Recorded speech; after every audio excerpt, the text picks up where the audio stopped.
అమ్మ ప్రేమ అనంతమైనది, నిస్వార్థమైనది, భర్తీ చేయలేనిది. ఎలాంటి ప్రతిఫలం ఆశించకుండా అమ్మ తన పిల్లల కోసం నిరంతరం శ్రమిస్తుంది. తల్లి ప్రేమానురాగాలు, కష్టాలను లెక్క చేయని పిల్లల కోసం త్యాగం చేసే ఒక అమూల్యమైన బంధం. అలాంటి అమ్మ ప్రేమ ఎక్కడైనా ఒక్కటే, అది మనుషుల్లోనైనా మూగ జీవాల్లోనైనా. ఇదే విషయం మరోసారి నిరూపితమైంది. కొమురంభీం జిల్లా ఇటుకల పహాడ్లో రైతు భీమ్రావుకు చెందిన ఆవు దూడతో కలిసి మేత కోసం అటవీ ప్రాంతానికి వెళ్ళింది.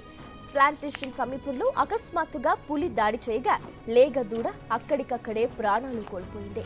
సాయంత్రం తల్లి ఆవు మాత్రం ఒంటరిగా ఇంటికి చేరింది. ఇంటి ముందు అటూ ఇటూ దిక్కులు చూస్తూ తన యజమాని దగ్గర విలపించింది. ఆవు కన్నీళ్లను చూసిన యజమాని హృదయం కరిగిపోయింది. అనుమానం కలిగిన భీమ్రావు వెంటనే అటవీ అధికారులకు సమాచారం అందించారు. మరుసటి రోజు ఫారెస్ట్ రేంజ్ అధికారి ఆధ్వర్యంలో అటవీ సిబ్బంది గ్రామానికి చేరుకున్నారు. యజమాని ఆవును విడిచిపెట్టగా ఆ తల్లి ఆవు ఎటువంటి సందేహం లేకుండా తన బిడ్డను కోల్పోయిన అదే ప్రదేశం వైపు నడిచింది.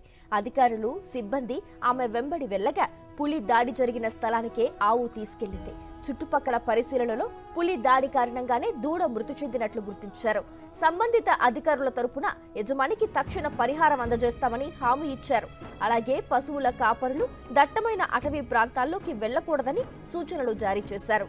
తల్లి ప్రేమకు సాక్ష్యంగా తన బిడ్డను కోల్పోయిన ప్రదేశానికి మరుసటి రోజు అధికారులను తీసుకెళ్లిన ఆ ఆవు ప్రవర్తన అందరినీ ఆశ్చర్యానికి గురిచేసింది.